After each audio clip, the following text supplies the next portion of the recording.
Halo teman-teman semua, di sini saya akan menjelaskan dan memberikan contoh materi tentang menghindari akhlak tercela, yaitu israf, tabzir, dan bakhil. Itu musuhnya di depan, ayo kejar, jangan sampai ke situ. Ih, kamu cepetan. sih, kok berisik banget. Apa orang lagi main game? Kamu udah latih Isya? Belum. Ih, nggak boleh tahu kita berlebihan dalam menggunakan alat komunikasi, apalagi buat main game. Terus juga kamu sampai ninggalin sholat Isya. Emang kenapa? Jadi dalam Islam itu kita tidak diperbolehkan untuk berlebih-lebihan karena dalam Islam berlebih-lebihan itu disebut dengan israf. Jadi israf itu adalah perilaku melampaui batas atau berlebih-lebihan. Nah, israf itu merupakan suatu tindakan yang dilakukan seseorang di luar kewajaran atau kepatutan. Israf juga dapat berarti menggunakan sesuatu yang benar namun melebihi batas yang dibenarkannya, karena Allah juga sudah memerintahkan kepada para umat Islam untuk menghindari perilaku israf, yaitu dalilnya terdapat dalam Quran surat Al-A'raf ayat 31 yang artinya, wahai anak cucu Adam, pakailah pakaian yang indah pada setiap dan memasuki masjid dan makan serta minumlah, tetapi jangan berlebihan, sesungguhnya dia tidak menyukai orang-orang yang berlebihan. Jadi di dalam Al-Quran dan hadis itu sudah jelas bahwa Allah memerintahkan kepada para umat manusia untuk menghindari perilaku israf gitu. Karena segala sesuatu yang dilarang oleh Allah pasti memiliki mudarat bagi manusia. Oleh karena itu Allah memerintahkan kepada para manusia untuk hidup sederhana dan tidak berlebihan dalam menggunakan sesuatu. Nah, tadi kan kamu israf dalam menggunakan alat komunikasi, yaitu menggunakan untuk bermain game online gitu ya. Ada juga israf dalam makan atau minum. Jadi kita berlebih-lebihan gitu dalam makan ataupun minum yang tidak sesuai dengan porsinya gitu.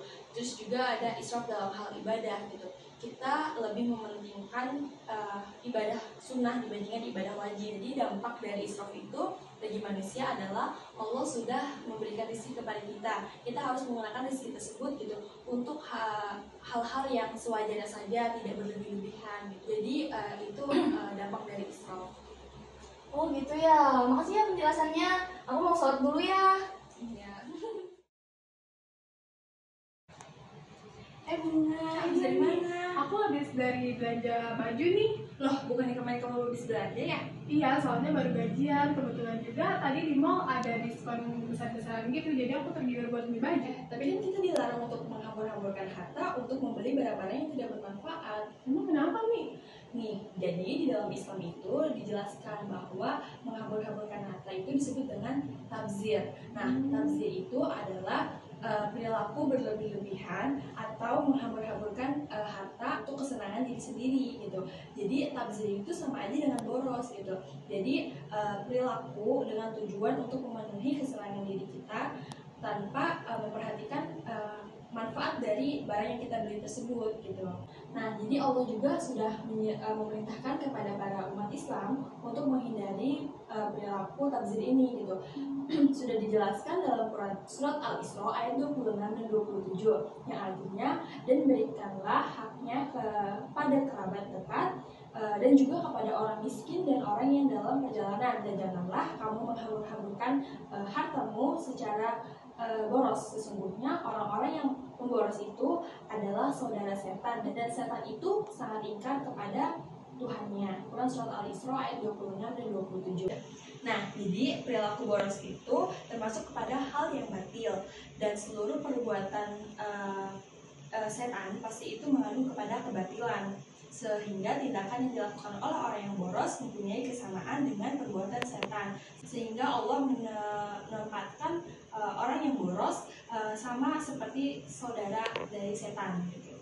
Nah, jadi contoh dari tabzir itu selain kita membeli barang-barang yang tidak ada manfaatnya, itu juga ada seperti mengonsumsi makanan yang tidak ada manfaatnya bagi diri kita. Jadi tabzir ini memiliki dampak kepada diri kita, yaitu jika kita berperilaku tabzir, kita akan disamakan dengan perilaku setan. Oleh karena itu Allah memerintahkan kepada kita untuk menggunakan harta kita dengan sebaik-baiknya untuk hal-hal yang bermanfaat. Oh jadi gitu ya Mi, makasih ya Mi udah dikasih tahu. Lain kali aku nggak akan bolos lagi. Iya Bunga, sama-sama. Oke Mi, aku lanjut pulang ya. Iya. Bye.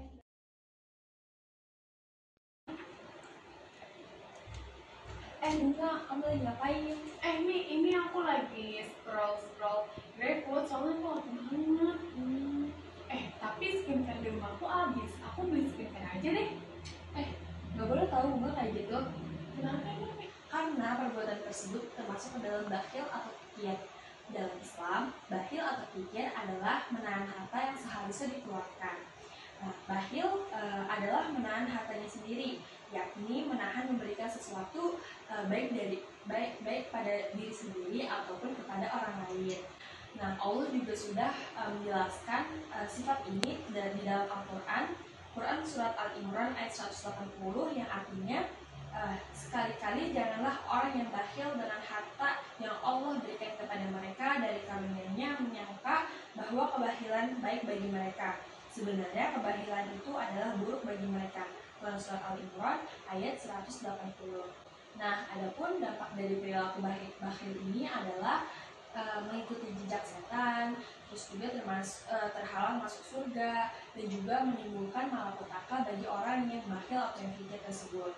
Nah, jadi kita sebagai umat Islam diperintahkan oleh Allah untuk menghindari sifat bakhil ini, gitu. Karena ini bisa merugikan diri kita sendiri. Oh gitu ya Mi, makasih informasinya sangat bermanfaat. Kalau kayak gitu aku jadinya pesan makanan aja deh daripada lapar terus.